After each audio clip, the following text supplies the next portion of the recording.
topic as well. Okay, let's get started.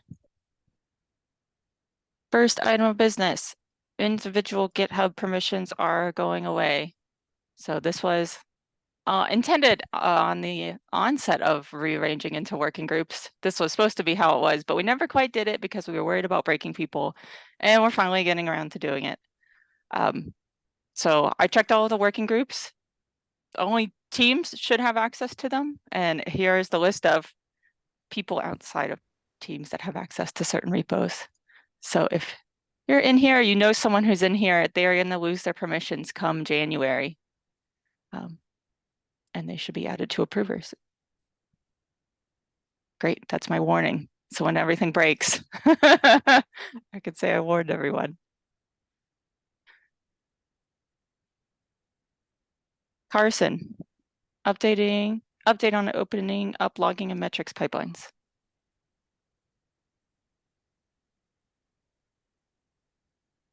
I guess I was gonna talk on this the other week, but then no one showed up to talk about it. And since then I think I've talked with Jovan about it, but the update is we're working on this. It's not an easy process to get to update these concourse pipelines that have been so entrenched in certain practices, but we're doing our best. We're trying to make it such that the open source approvers list defines who has edit access and whose approvals make the PR pipeline work. And then secondary step is going to be kind of trying to expose all the pipeline configs. Great, thank you for working on that. Do you want to jump into your next one too? Yeah. This is the next one is more of an interesting. For those of us who are aware of Ginkgo, Onsi's still actively maintaining it and still adding stuff to it. And in particular, he is looking to add some interesting finer grained shared resource parallelism stuff. I think this is going to have a larger effect for things like CATs, smoke tests, or integration tests that have to do a large amount of shared setup. But Ginkgo is, once this happens, Ginkgo is going to become more powerful.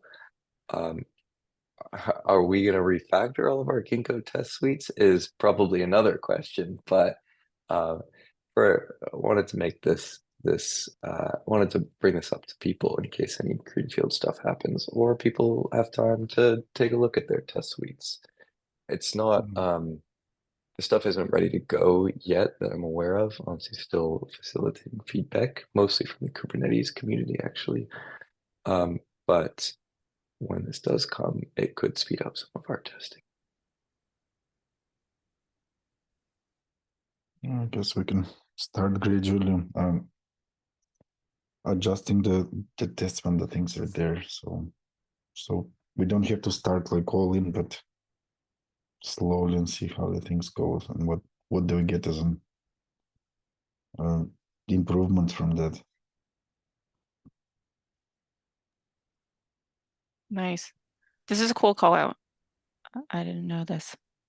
Yeah, I could imagine using this, like I've been writing database tests, and in some of them, you actually want to access the database, but some should air so fast you shouldn't, and so it's like a waste setting up a database. Be nice to clean that up. Cool. Next, Jovan and Carson. The state and challenges of the OTel collector and its adoption in CF. I've written it just shortly before the meeting because we were having a discussion with Carson and started speaking and poking into the OpenTelemetry community to see what's the state of the OpenTelemetry collector and how can we and what do we need to do to use it in production in our environments.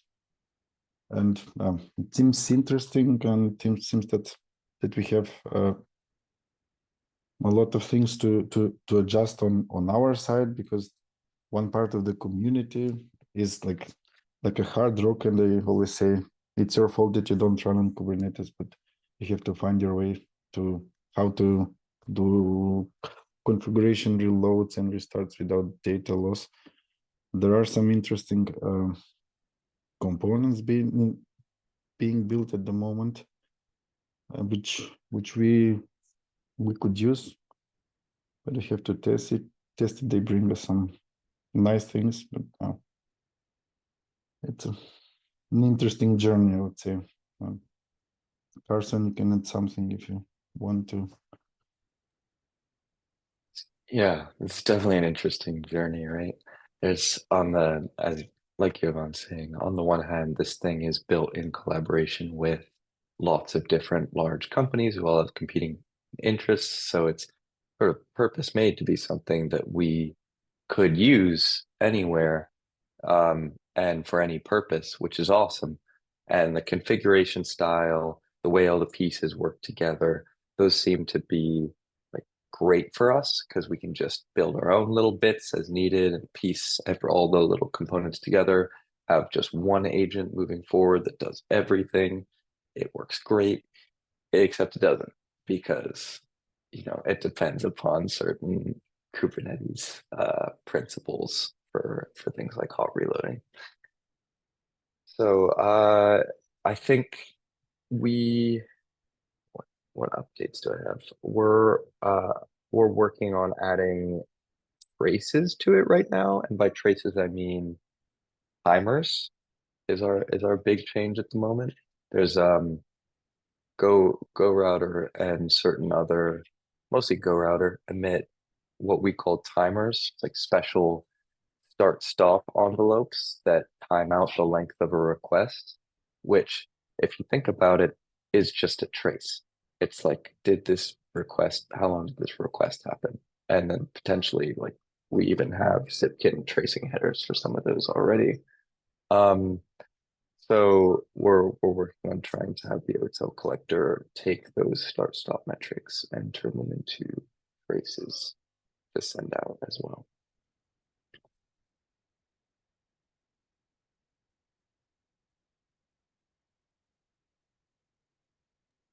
So it sounds like you're running into some issues with running it actually anywhere, but maybe that you're finding some ways around it, or that you're still working on it. Is that the state of it?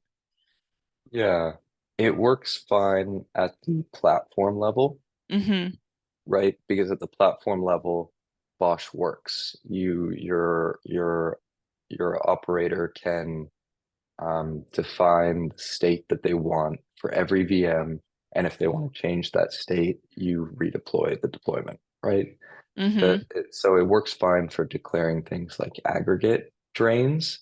The part where it breaks down is at the app level, because there's no way in Cloud Foundry to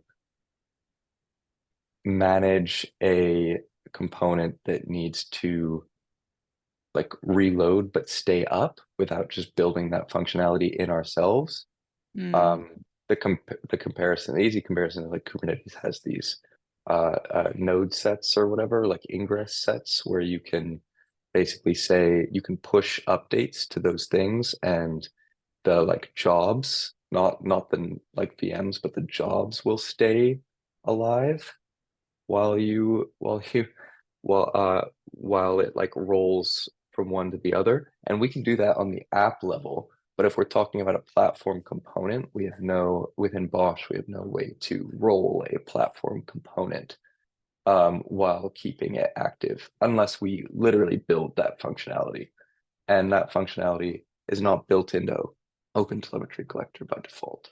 There's no way to do something like what we have with the syslog drains, where an app developer could say, CF cups, syslog URL, and have their app start to automatically have its logs and metrics forwarded via syslog, or logs forwarded via syslog, I should say.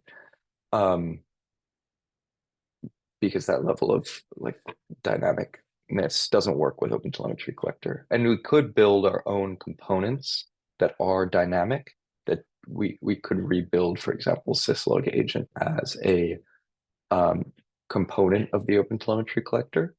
The downside is the more we buy into that versus resolving the actual hot reloading problem, the less we can actually use pre-existing components that are built for whatever we want to use them for.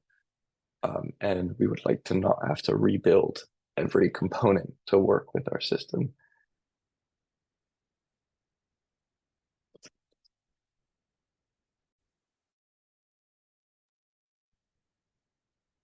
Got it. Yeah, this reminds me of when we were trying to put like Envoy and Istio into the system, and how do you configure Copilot to configure Istio to configure Envoy? It was becoming a mess. Thank you for the update. Thanks, Some more OpenTelemetry stuff. Jovan and Karsten. Is that? I don't know who Karsten is. Karsten is not here. She's one colleague of ours in TCP. He's working on our internal logging systems. Okay. And we started, and we have an internal initiative to try to consume everything via OpenTelemetry and share. Can I share? Cannot share. Go for it. Okay.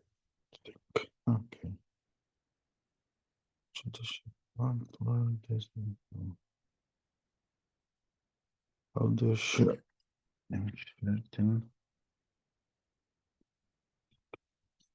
No. Desktop. Okay. So oh. No, it's not. Okay, so now it's here. So we started. There is an initiative in OpenTelemetry that there are semantic conventions how the telemetry data should be named, and depending on the type of the telemetry data, if it's events, logs, metrics, traces, or whatever, and the sources that are generating this data, there are some conventions how the things should be named.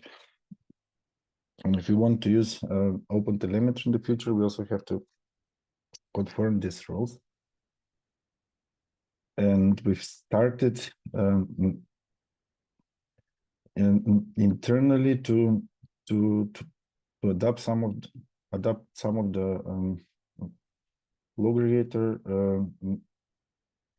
V2 API, so that we can, or we started mapping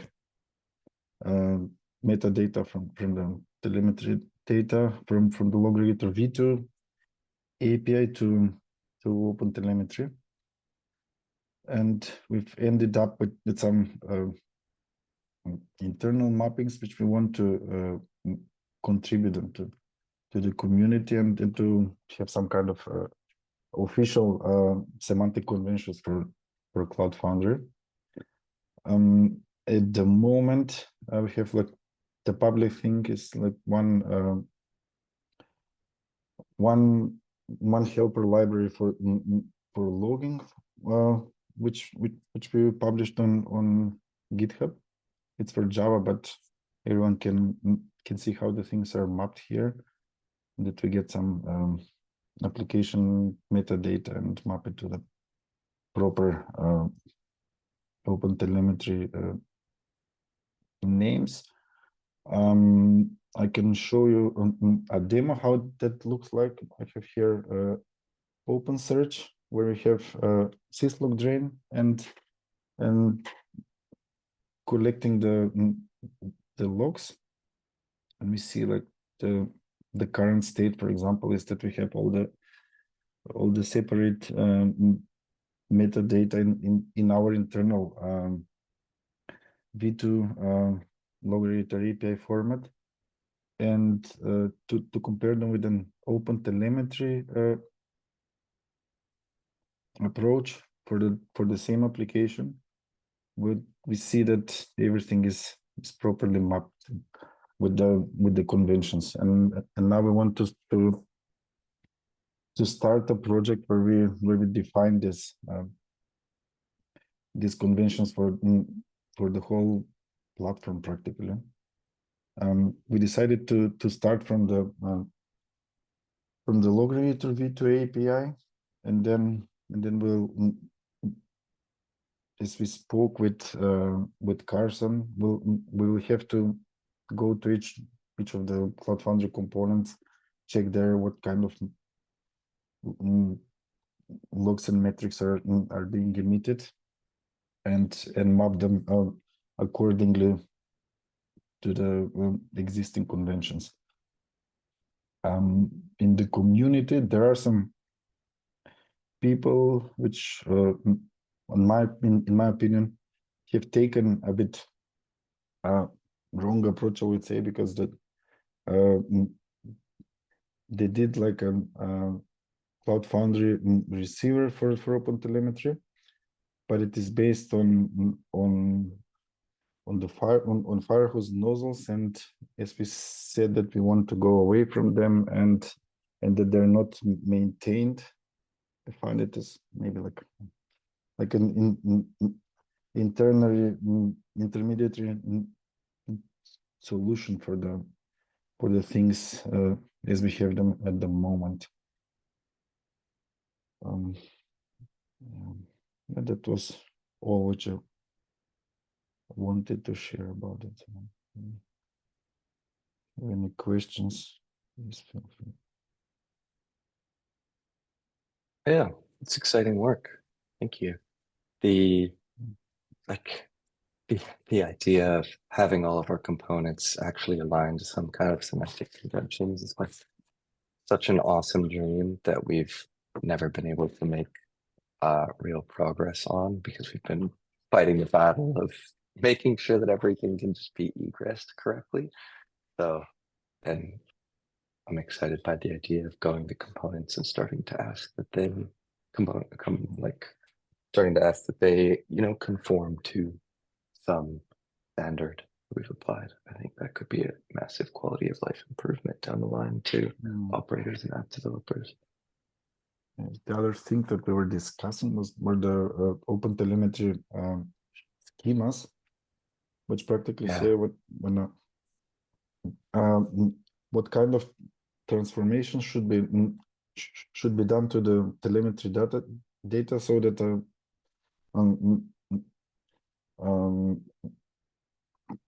so that if the data, if it's published in one version format, can be consumed by some consumer which has some other version format, which would be also nice to have, as our consumers wouldn't have to change anything on their side, and no, I don't know, the alerting pipelines or metering or monitoring solutions should be adjusted immediately if we change something on our end, which would be pretty cool to have as well, so that we don't break the consumers. Yep. Schemas have been particularly so hard to parse the docs that they provide right now, but the promise of backwards compatibility, if we can figure out that schema situation, is pretty awesome. Just the way that a schema is defined and what it can do is still a little opaque to me. If you start to understand more of it, please let me know. For sure. Started reading them. It looks interesting, but we have to find the right people in the community, because I don't know if it's all the CNCF community or it's only open telemetry. There are people scattered in different teams doing some different things, and they don't want to, I don't know, interfere each other. They're not like in our community where we do more things here and there. So is this all being done in a backwards compatible way? Is that what I heard? That's my biggest fear when I hear overchanging names. Mm. That a No, consumer who's consuming the old thing that's not in this standard, is there a way that they can keep doing that? yes, that's the idea practically, that we might have like the old format of the matrix, which will still go through syslocate, syslogdress or whatever. And we prepare something for the transition to OpenTelemetry.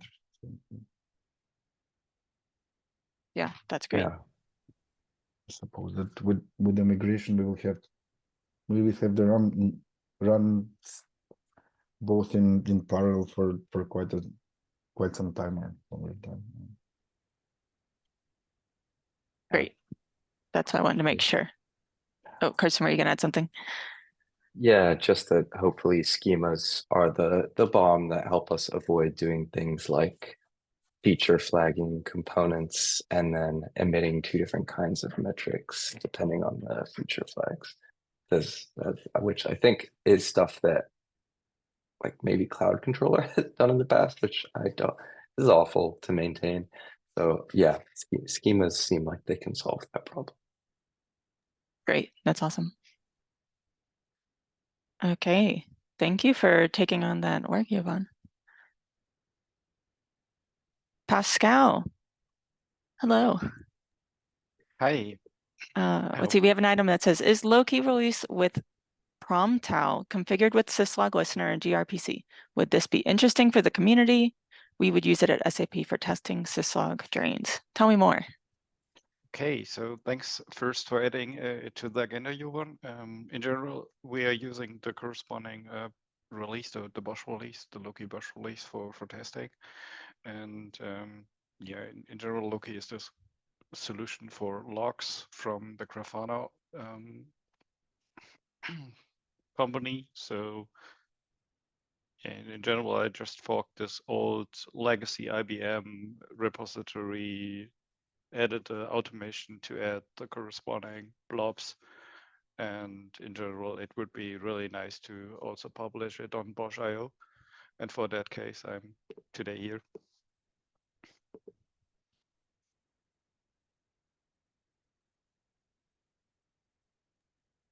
Nice. So it sounds like this is, you're saying a release that maybe IBM maintained and then now you maintain. Yeah, exactly. And would like to make it part of the community officially. Exactly, yeah. Nice.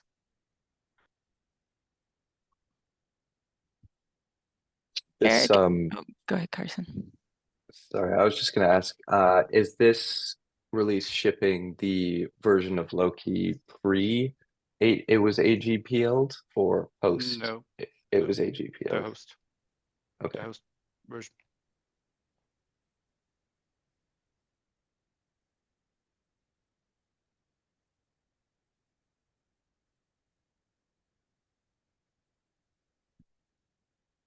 Eric, do you know what do you know any information on what the history has been about new releases, donating them to the community, new Bosch publishing new things? I haven't kept a tab on like the Bosch index, but I mean, we could even just look at what is currently on there. I mean, I think that it has things that are, outside of the Cloud Foundry org. I suppose one intermediate step could be putting it in the Cloud Foundry community org. Mm-hmm. Oh yeah, there's a ton of stuff in here. I didn't realize.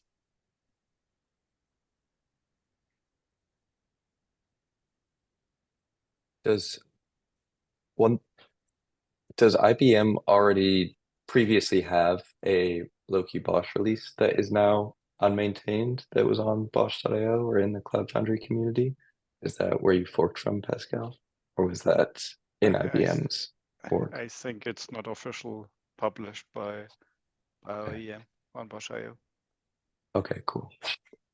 Probably if you search for Loki on that page, if it shows up. Then Not there. No. How about Odin or Thor?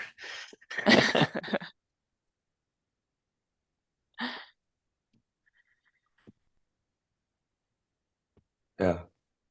Loki's pretty awesome tool. I just wish they hadn't AGPL'd it so we could have reconsidered using it. This was a potential, like, it does the same thing as log cache, but way better.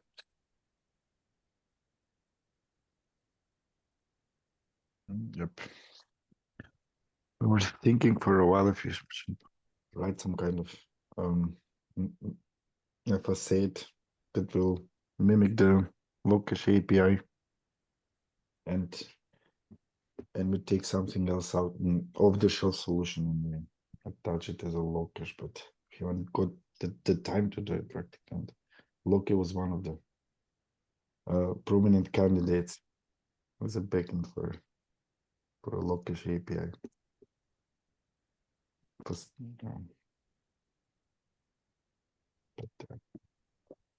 Yeah, I'm definitely in favor of if it's helpful for you to get it into the Cloud Foundry community repo and start the path of getting it on this page.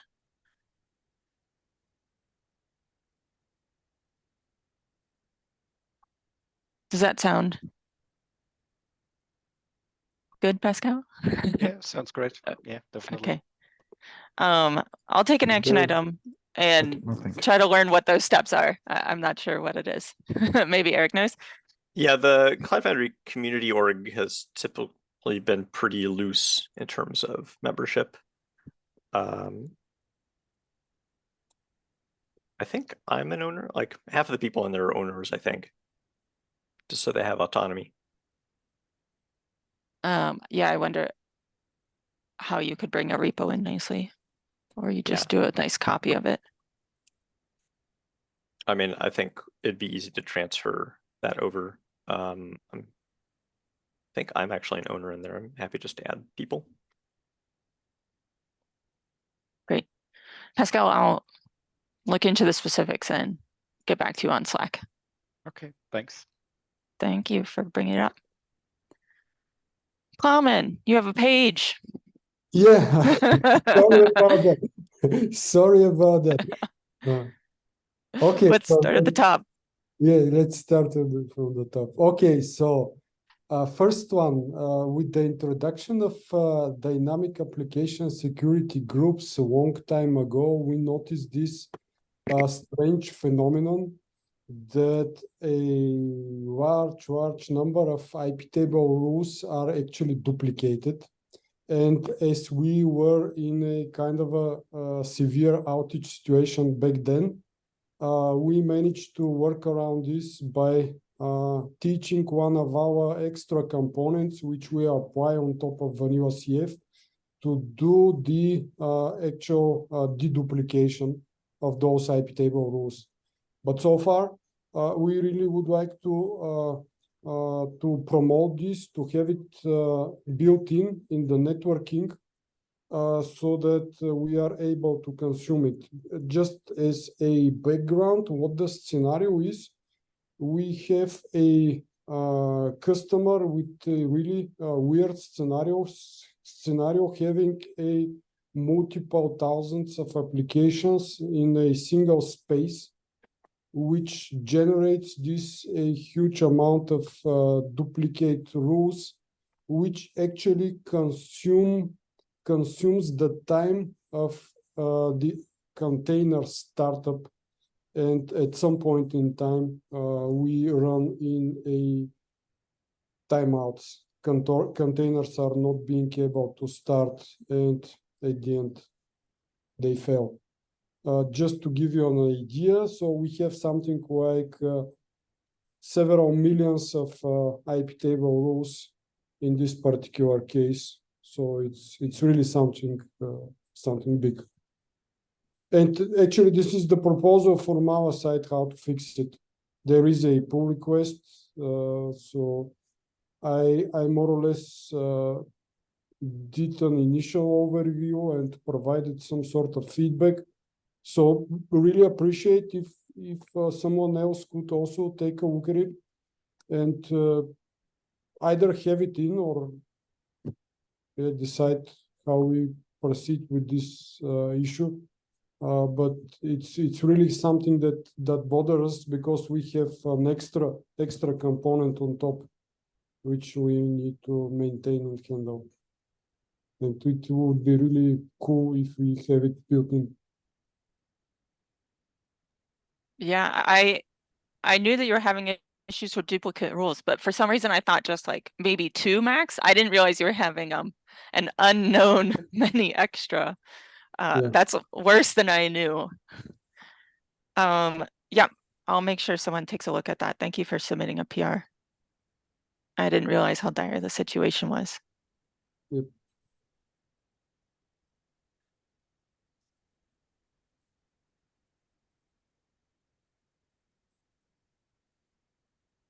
Okay, next one.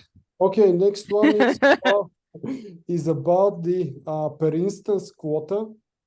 So far, the current per instance quota is 8 gigabytes, and actually, we know that there is some sort of capping between memory and CPU. Unfortunately, due to historical reasons, the CPU calculation is actually split into 2 places. There is a small part which is currently located in the copy, and the remaining part is in Diego. And so far, we are not able to easily increase this quota without changing some hard-coded values in the copy. Here I had a communication with Stefan Merker, a colleague of ours who is also leading the copy. And what actually they propose is to consolidate the CPU calculation on Diego side and to remove what is currently available from the copy. And we managed to build a proposal around this idea, which at the end, if we have a consensus about the way forward, we need to implement it in a multi-step approach. So far, we have implemented the step 1, which does not introduce any change in the copy, but simply ignore what the copy is sending to Diego. And on Diego's side, we are now able to configure and to implement extra quota. Basically, as a next steps, we can eventually remove that code from Diego, from the copy release at some point in time, and get with a final solution. The background here is that based on our current experience, seems like the customers are already willing to have better, bigger instances. So 8 gigabytes seems like not enough currently. Just to give you an idea, we have customers requesting 16 gigabytes per instance and even 32 gigabytes per instance quotas. And they are really not able to scale horizontally because they are processing big chunks of data or whatever. But so far, with the current limitation, we are not able to assign more than 2 CPUs, which is something they are not happy with. And this is what actually we want to improve. Having a bigger per instance quota and provided a bigger amount of guaranteed CPU. Because so far, if a customer requests 32 gigabytes of memory, he would not get more than 2 CPUs.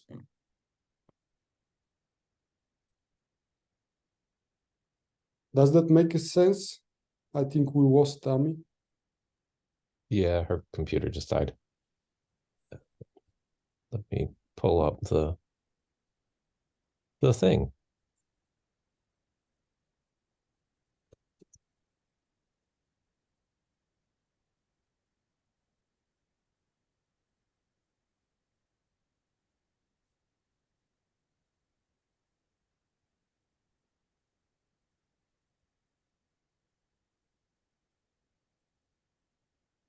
So this was option 3 proposed by Stefan. Yes, exactly. So first of all, we from our side we proposed a step 1, option 1, which is to change the current hard-coded values in the copy, and we implement something on Diego side.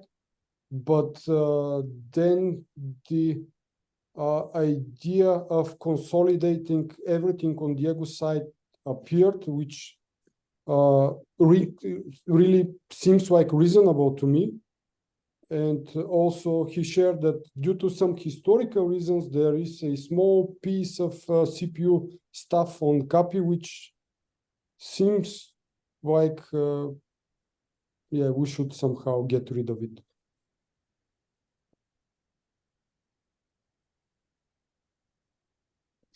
I would be curious if VMware has similar requests because it sounds not very cloud native.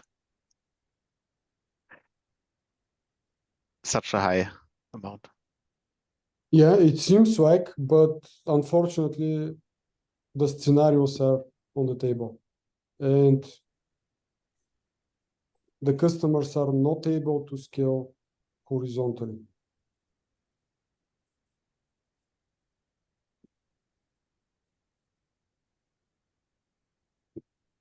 Yes, a cleanup is a good thing, and if it's configurable, then everyone can, we can, I don't know, set a default as it is now at 8 gigabyte, and then whoever needs to adjust something can do that.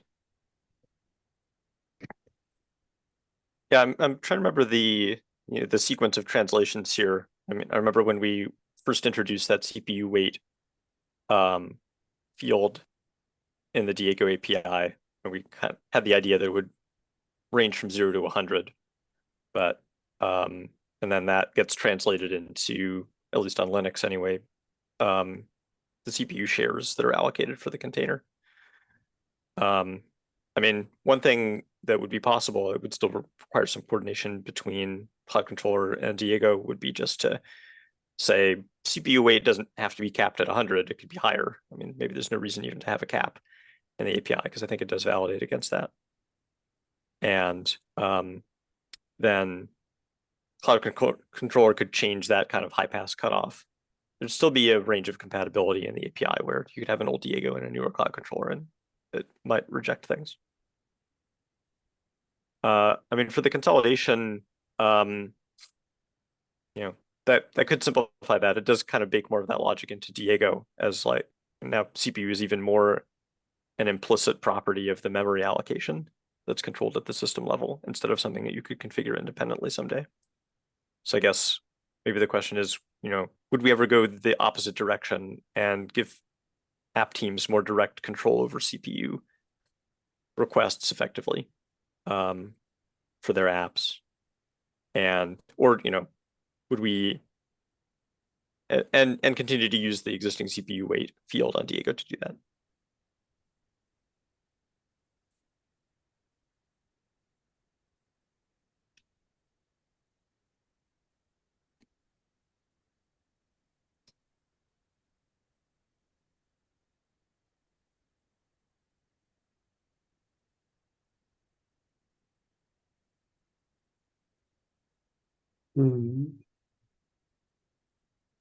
Okay, so what the next step would be?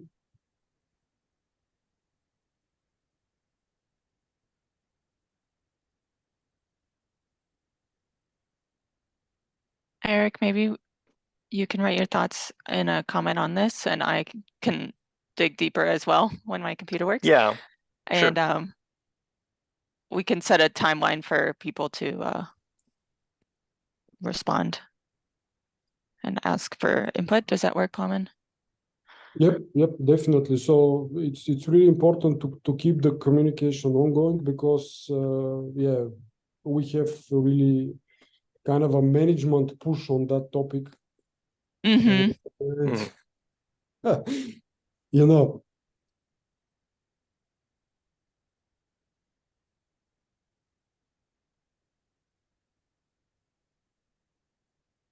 Okay. Okay, then maybe we can go to the next one. which Yeah. is which is actually also a proposal from our side. Maybe quick background here. We are using really harsh virtual machines for Diego cells.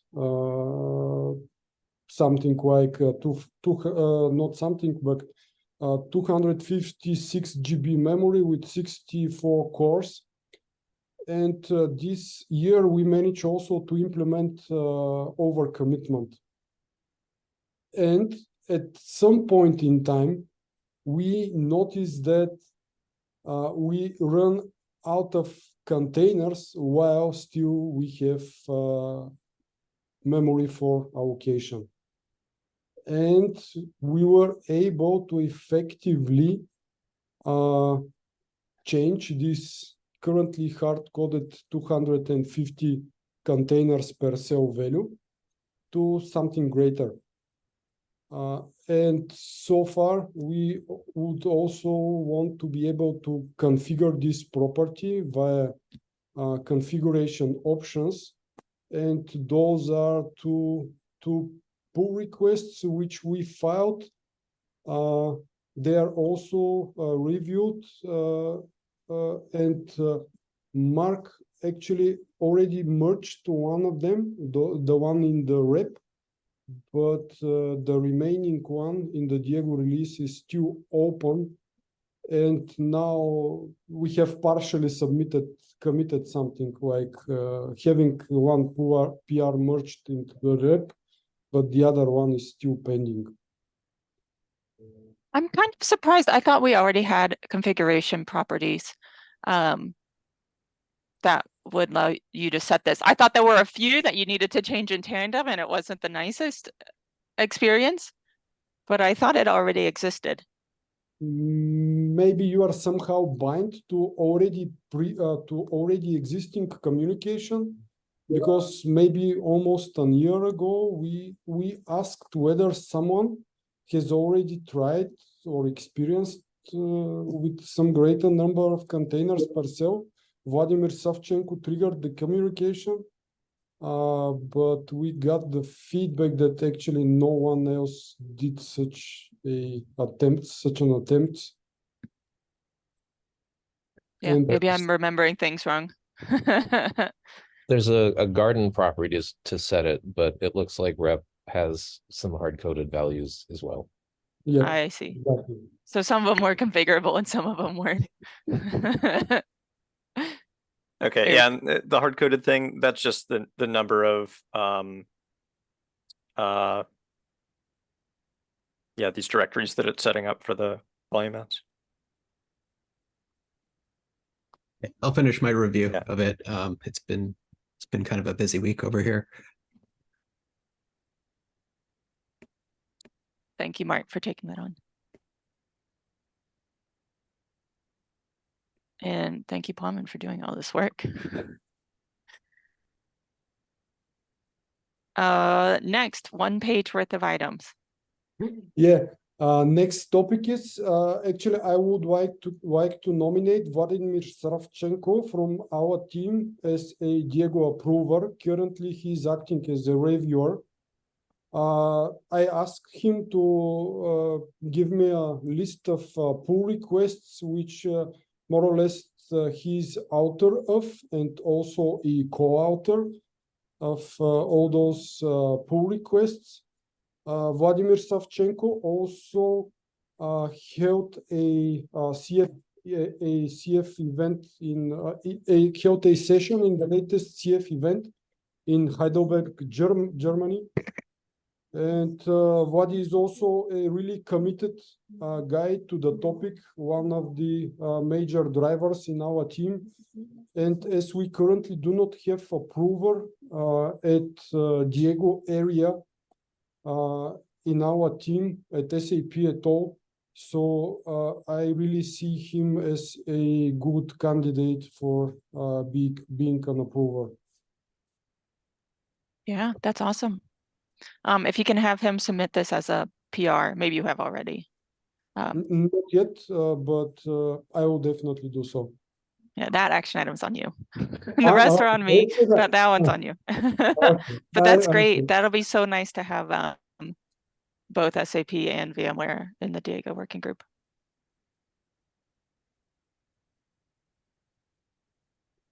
Okay. I think those are both items about Vladimir. Yep. Yeah. Okay. We've made it through many items. Are there any more that anyone wants to discuss? Thank you all for attending today. Apologies for my technical difficulties. It was good seeing you. Bye-bye and Bye. have a nice vacation and Christmas and New Year's days. Yeah, see you in the Yeah. new year. Happy holidays. Happy holidays. Happy New Bye. Year. Bye-bye.